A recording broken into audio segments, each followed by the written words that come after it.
Hey guys, welcome back to another episode of the Music Den. I'm your host Armando Venditti. Hoping you guys are having a good day.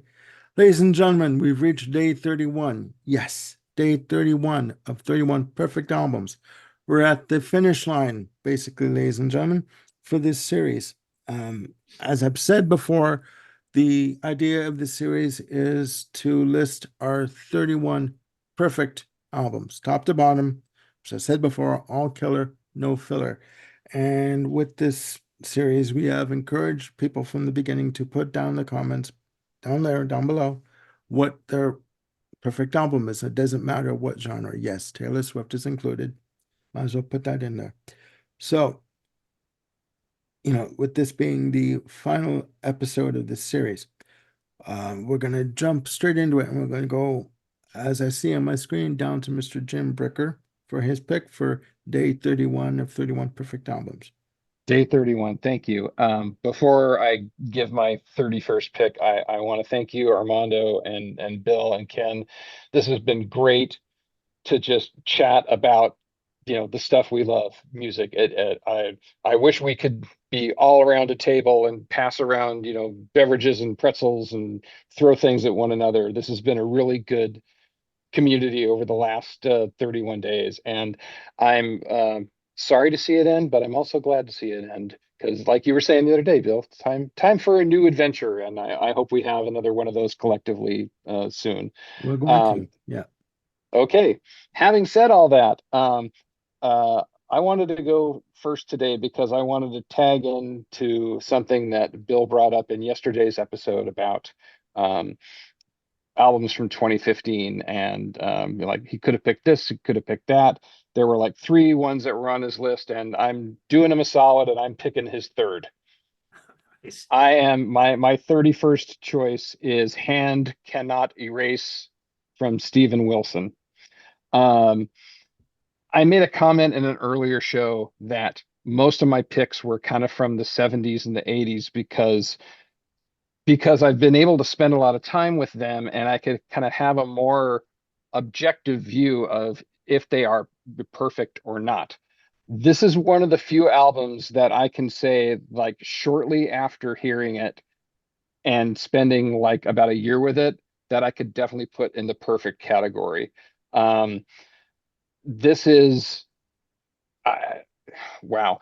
Um, it's a concept album. It's a very sad story, but the playing behind this thing is just mind-blowingly perfect for everything that you were saying, Bill, about the Raven. um to me, this just amplifies it, and I think that has a lot to do with the emotional depth of the story that's behind the entire album. This covers the map from all different genres that Steven Wilson is interested in. Yes, there's a lot of prog.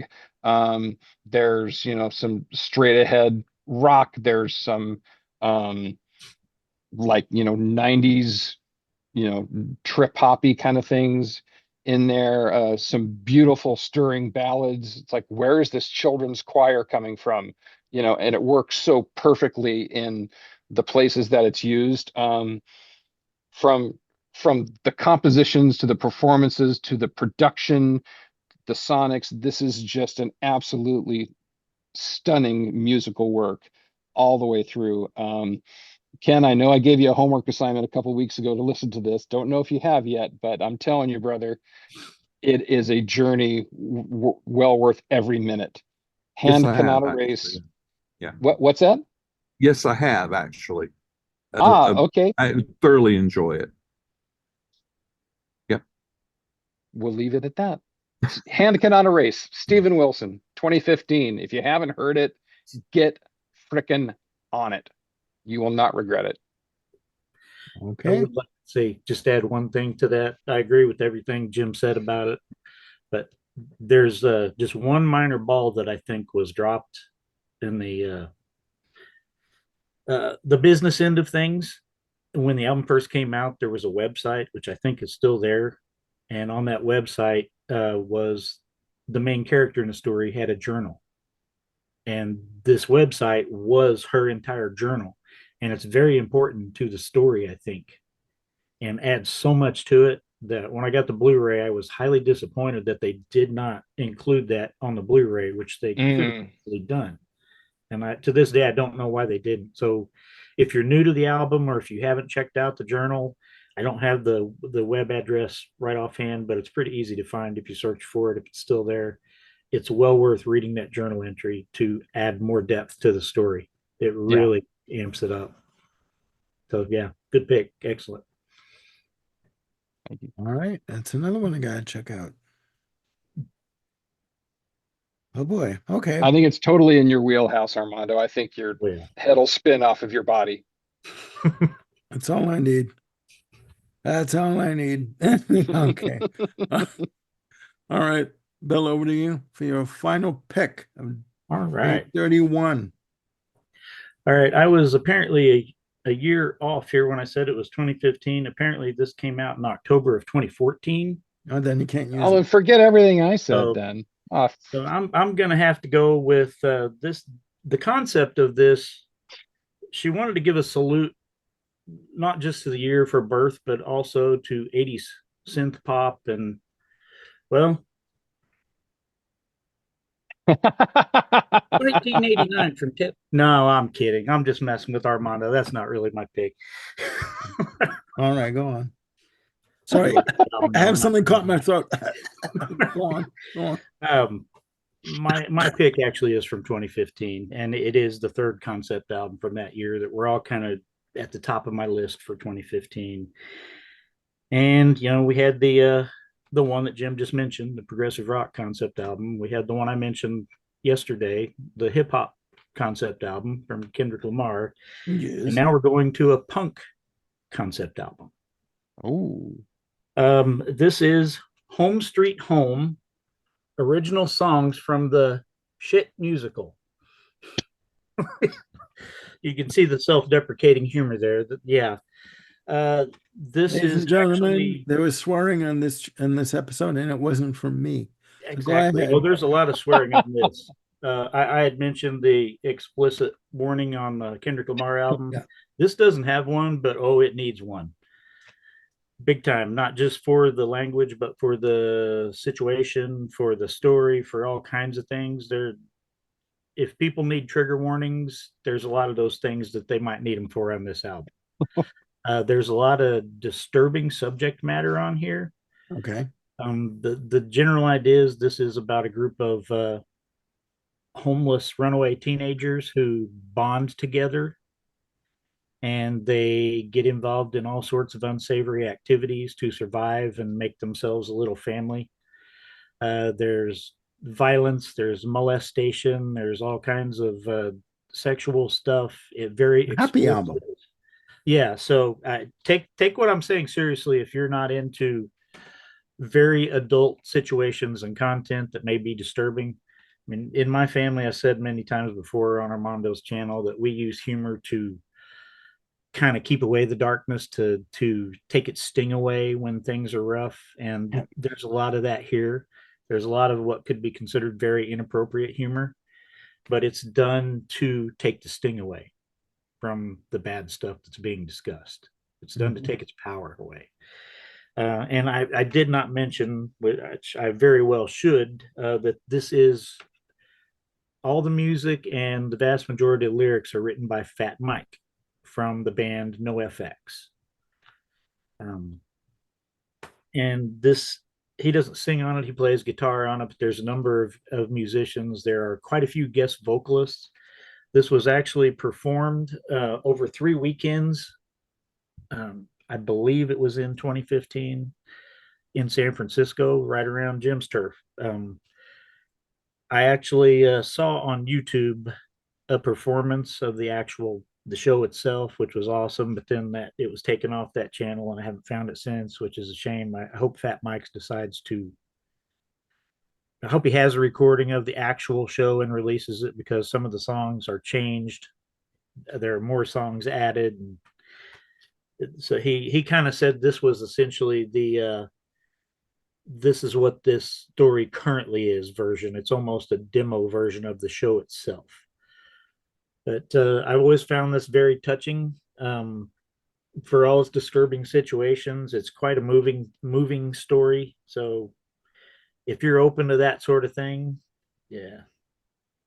If you can handle the language situations and all that other stuff, by all means, this is quite something. The third of my concept albums of 2015 that were all at the top of my list for that year. Home Street Home. Thank you, Fat Mike. Okay. I've learned a lot about Bill through this series. Yeah. I learned Kind of more went off the stuff. rails the last couple. Yeah, well, I've learned more stuff about Bill during this series than I even knew him before. So That's half the fun. You never know what we're going to surprise each other with here. no, it's true enough. All right, over to Ken. all right. As Bill is wont to say, I'm going completely in the opposite direction. But I'm staying before the year 2000, September 29, 1998. I really don't know how to properly express my love for this album. It is it's a combination of the old and the new. It is a collaboration between two of my favorite all-time songwriters and performers. The album is called Painted from Memory, and it's by Elvis Costello and Burt Bacharach. I was really skeptical when I read that this was coming out, and thinking, what the heck? I love all Burt Bacharach's old stuff. To me, he's one of the perfect heartbreak song composers. And we're all familiar with his old stuff. Him and Elvis Costello met on a movie set. The second, I can't think of what movie series it is now. Austin Powers, on the second Austin Powers. Okay, that's right. Yeah. Okay. And that led to being asked to compose a song for a 1996 film called Grace on My Heart. And that was the song God Give Me Strength. And that led to them actually collaborating on an entire album, 12 songs. And they both collaborated both lyrically and musically. And 98% was done over fax and telephone. Facts. Yeah. It's pretty good. There was a documentary released about the making of this. They did a live recording for the PBS 54th Street series. It peaked at 78 in the US, which I was really quite surprised it did that well, considering, because musically it's Bacharach. The instrumentation, the orchestra, the flugelhorn type thing like that, and also lyrically. But it's amazing how this shows off Elvis Costello's vocals. It's like, and I've been a favorite of Costello since his second album. It shows his vocal range. It shows this, how subtle he can be in his singing and how powerful at the same time. But it's noticeably Elvis singing, and how that mixes with the traditional orchestra and combo bands of Burt Bacharach. The songs are just incredible. Actually, one of the songs, I Still Have That Other Girl, won a Grammy for that year. for the best song. It's an album that so many of the songs bring a tear. It makes me cry, but in kind of in a good way and a bad way, because I relate to the stories in the song. Like I said, heartbreak. We've all experienced that, and it just really brings so much to that genre. Yet at the same time, the music is just so incredibly beautiful. Um, you know, I can read off the song titles, but it wouldn't mean very much unless you're familiar with the album. But it's another one of those albums that um, you listen to repeatedly, and you almost get something new from it every time you listen. Um, Painted from Memory, Elvis Costello and Burt Bacharach, in the most bizarre yet successful collaborations ever. We lost Burt Bacharach not too recently, in which they re-released this as a double album with other tracks that they had worked on. Mm. And it released in other formats or whatever. But the original album is perfect. It's just perfect. I can't say it's my favorite, but since we were going chronologically, it ended up being on my day 31, and I'll die on this hill. Wouldn't be perfect if we didn't say that last bit. I mean, everyone has their own. Oh, Jesus. Okay. No, it's a good choice. I've seen that listed album on Amazon, and I haven't really. I think it's because Burt Bacharach was attached to it. Like, I'm not really familiar with it. Chose to walk on by. Pretty much. But dumb. But dumb. In my version of walking, okay. That's right, guys. He's faking it. Okay, he's been faking it for 53 years. Okay. Roll on by, yeah. Yeah, really roll on by. It's a good choice. Okay, ladies and gentlemen, we have come to my pick for day 31 of 31 perfect albums. We are going to, oh my goodness, we are going to Folklore. September. Evermore. Red. That's what edit buttons are for, ladies and gentlemen. Okay, we are going to September 14th, 2004 for the release of Everybody Loves a Happy Ending from Tears for Fears. Oh. Yeah, this album, 12 tracks. I'm not going to say that this album is their Sgt. Pepper, because that is such a cliche. Everybody uses that bloody phrase. Everyone uses that comparison. This album is indeed perfect. It is perfection, confection, or confection, perfection, however you want to put it. Every song on this album works. The history of this album is that, the infamous feud that was going on between Kurt Smith and Roland Orzabal for almost however many years, since 1991 to 2003. They agreed to reunite and talk, and they decided to do an album together. The original plan was to sign with Arista Records, okay, through Sony. L.A. Reid wanted them on the roster. They signed the deal. No music was officially delivered. However, Arista did press vinyl test pressings on red vinyl of the album. L.A. Reid, I should backtrack quickly.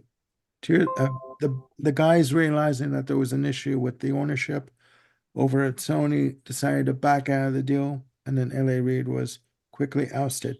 They quickly signed a new deal with New Door Records, which is a subsidiary of Universal Music. Out comes this album. It was much touted as a return to form. It bloody well is. It is a masterstroke. okay, in terms of songwriting, arrangements, execution of said tracks. The title track is, I love the fact that the title track has multi-sections to it, different layers, different sections, different peaks and valleys. You're going on a trip with this album. The next next track is the lead off single, Closest Thing to Heaven. Again, perfection, confection right off the bat. Call Me Mellow. You know, if that's not a callback to, Mellow Yellow, I don't know what the hell is. It is just perfect. It is melodic. It is sublime. It's bloody hell. Size of Sorrow is a track that dates back to 1993 when Roland Orzabal was touring with his version of Tears for Fears, featuring Gail Dorsey on bass and lead vocals for this track. Gail Dorsey, fantastic bass player who has worked with David Bowie most notably. Amazing, amazing. Who Killed Tangerine? Another, again, song that has multi-levels to it, different sections, different peaks and valleys. And it's just Roland Orzabal on this album. His vocals soar beyond, celestial heights. I swear to God, he is masterful at crafting a pop hook, and along with Kurt Smith. Kurt Smith also contributes more to this album. He contributes, I do believe, to 5 out of the 7 tracks on the album. Sublime. And again, when I say that Roland Orzabal's vocals soar, they bloody take off and they don't come back. I'm telling you, he's out in the stratosphere.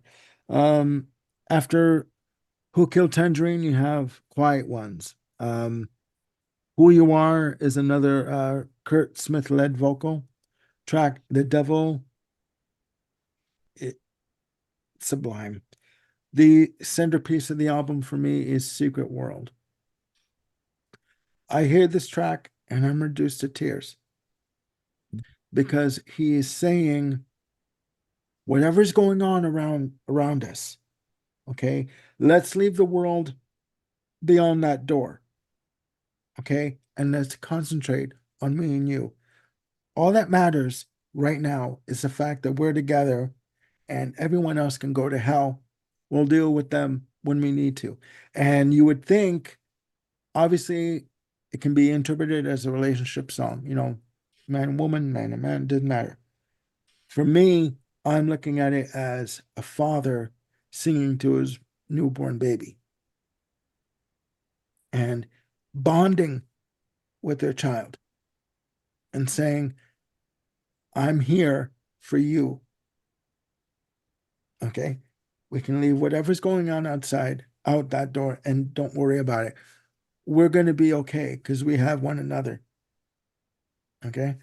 That's the magic of this track. It is melodic, it is hooky, it is orchestral. It is beautiful. It is beautiful. Killing with Kindness is another song that has multi-layers to it. Very melodic, very hypnotic, very hooky. Ladybug is another song that's very it's very layered and very textured and very dense. And it ends with the simply sublime Last Days on Earth. Again, another track that I would call Perfection Confection. All right. Guys, I resisted a lot. I've known of the album for a while. I just got this album last year. I paid $50 for it on Discogs because you can't get a good copy anymore on Amazon. They want like $200 for it. Forget it. It's good, but you know what? I got a mortgage to pay for. I picked this up.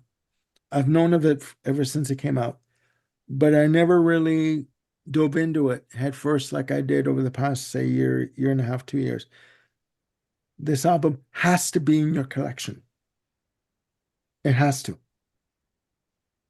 There is something on this album for everybody out there. Okay? I can't say any more than that. It is just perfection in 12 songs.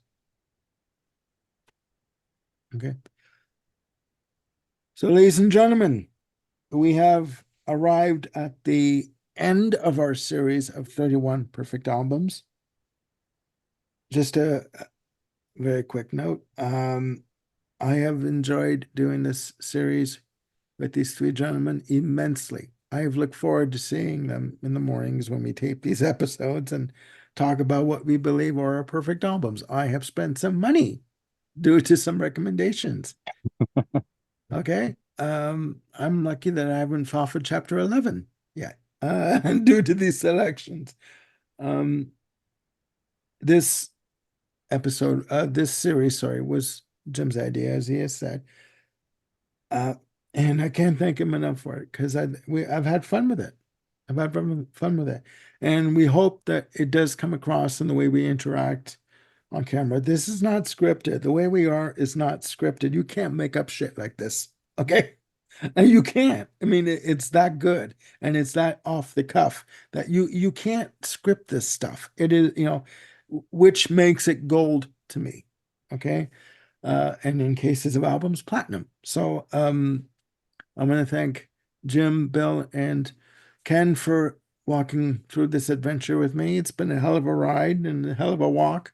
And hopefully out there, you guys have got to hear some new stuff that maybe you haven't heard yet. And you want to take it for a test drive, listen to it on YouTube. You can stream all of these albums on YouTube. Again, we are not experts by any stretch of the imagination when it comes to what makes a perfect album. We just know what we like.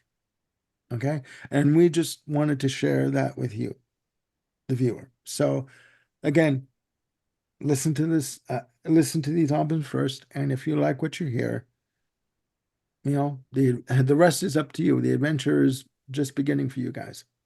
Okay. So for Jim, Bill, and Ken, I am Armando signing off with 31 perfect albums. All right. Please look after yourselves and one another, and we'll see you soon with another series. Okay. Bye for now.